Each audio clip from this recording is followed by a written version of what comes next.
Hello student, कैसे हैं आप। मैं आशा करती हूँ आप बहुत अच्छे होंगे। मैं साधना यादव आप सभी का स्वागत करती हूँ अपने चैनल NS एजुकेशन हेल्पर पर।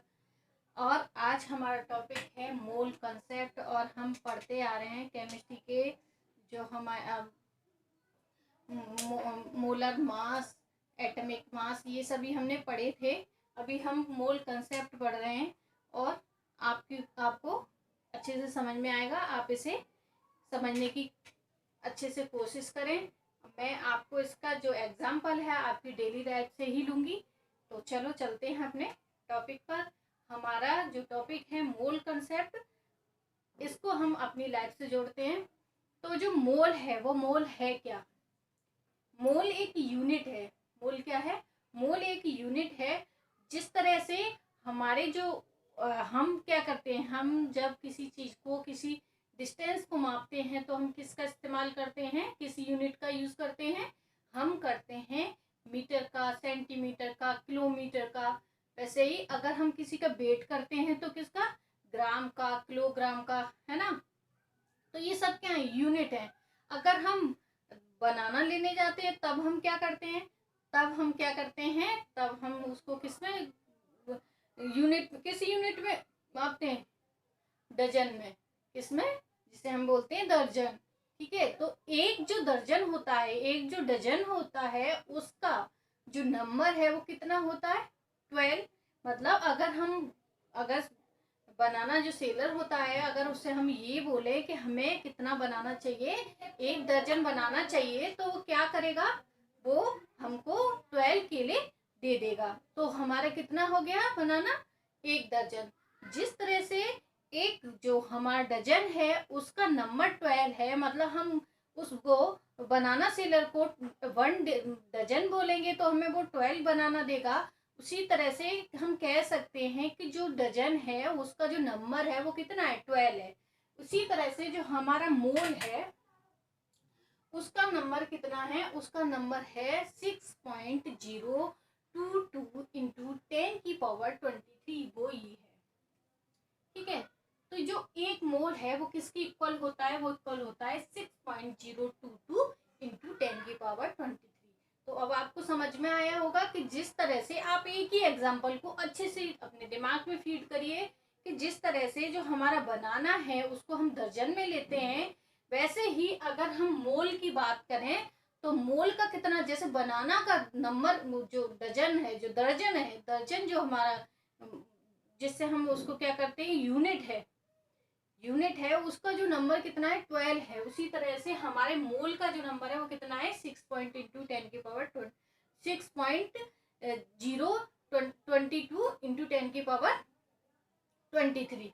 ठीक है। तो ये हमारा एक मोल के इक्वल है। हम मोलर मास का डेफिनेशन देख लेते हैं कि क्या होता है मोलर मास का। अब मुझे लगता है आपको समझ में आ गया होगा। आप सिर्फ एक बात याद रखिए कि एक दर्जन जो बनाना है उसका दर्जन का मतलब कितना है कि 12 बनाना हमें मिलेंगे। कितने बनाना मिलेंगे? 12। अगर हम एक मोल की बात करेंगे तब हमें कितना नंबर याद रखना है? तब रखना है 6.022 इंटू 10⁻23। ये दोनों चीजों को रिलेट कर लो आप, कभी भी लाइफ में ये नहीं भूलेंगे। और इसको हम बोलते क्या है? इसका नाम है, इसका नाम जो है वो है एवोगाड्रो नंबर। इसका नाम क्या है? Avogadro number. चलो इसकी डेफिनेशन देख लेते हैं। Molar mass, the molar mass of a substance is the mass of mole of that substance. तो जो हमारा मोलर मास है वो क्या है? किसी सबस्टेंस के एक जो मोल होता है उसके बराबर है। मोलर मास किसके बराबर है? एक मोल के बराबर। हमारे एक मोल की वैल्यू कितनी है? वो है 6.022 इंटू 10⁻23। एक मोल की वैल्यू हमारी कितनी है? 6.022 इंटू 10⁻23। तो अगर किसी सबस्टेंस का मोलर मास देखेंगे तो हम उसका कितना लिखेंगे? तो हम उसका नंबर लिखेंगे किसी मोलर मास का। अगर हम उसको, क्योंकि हमारा जो मोलर मास है वो किसके इक्वल है? वो इक्वल है एक मोल के। ठीक है। एक मोल की इक्वल है, इसलिए एक मोल की वैल्यू कितनी है? वो है हमारी 6.022 इंटू 10⁻23। ठीक है।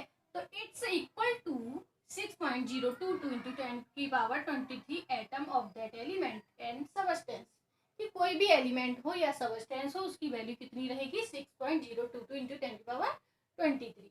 ठीक है। एटॉमिक मास ऑफ हाइड्रोजन, अगर हम बात हाइड्रोजन की करें कि अब हम बात किसकी कर रहे हैं, हाइड्रोजन की। एक हमने क्या लिया है, एटम लिया है, किसका, एटॉमिक मास ऑफ हाइड्रोजन। तो मैंने आपको एटॉमिक मास जब बताया था कि एटॉमिक मास क्या है, तो हाइड्रोजन का मास बताया था 1U। अब U तो आपको पता चल गया होगा कि मैंने आपको AMU, जो हम इसको मास को डिनोट यूनिट था इसका AMU, उसको हमारी IUPAC ने U कर दिया था, यूनिफाइड मास में कन्वर्ट कर दिया था। ठीक है। तो तब से हम क्या लगा रहे हैं, U लगाने लगे। पहले क्या लगाते, AMU लगाते थे। ठीक है। तो इट्स मोलर मास इज 1 ग्राम। तो हम कह सकते हैं कि जो हमारा एटॉमिक मास है वो कितना है, 1U है हाइड्रोजन का। तो अगर किसी भी एलिमेंट का मास कितना है, किसी भी एलिमेंट का जो एटॉमिक मास है वही उसका क्या है, वही उसका मोलर मास होगा। एटॉमिक मास ही उसका क्या होगा, मोलर मास होगा। यदि हम किसकी बात करें, किसी मॉलिक्यूल की करें, तो अगर मॉलिक्यूल की बात करते हैं तो जो मॉलिक्यूल का मास होगा वही क्या होगा, वही उसका मोलर मास होगा। ठीक है। अगर हम बात कर लेते हैं नाइट्रोजन का, मैंने एग्जांपल दिया है नाइट्रोजन का, तो सो मोलर मास इज 14 ग्राम प्रति मोल। एक मोल का मास कितना होगा, 14 ग्राम प्रति मोल। ठीक है। तो ये हमारा एटॉमिक मास हो गया। अब मोल कंसेप्ट की देख लेते हैं। एक ग्रुप ऑफ 6.02 इंटू 10⁻23 पार्टिकल, इसमें जो हमारा मोल कंसेप्ट है उसमें क्या होता है, ग्रुप होता है 6.022 इंटू 10⁻23 पार्टिकल का। ठीक है। अब हमारे पार्टिकल किसके बने हैं, पार्टिकल, एक पार्टिकल किसका बना है, एटम का, मॉलिक्यूल का और आयंस का। क्योंकि पार्टिकल एटम से बड़ा है, एटम से भी बड़ा है, मॉलिक्यूल से बड़ा, आयन से भी बड़ा है। ठीक है।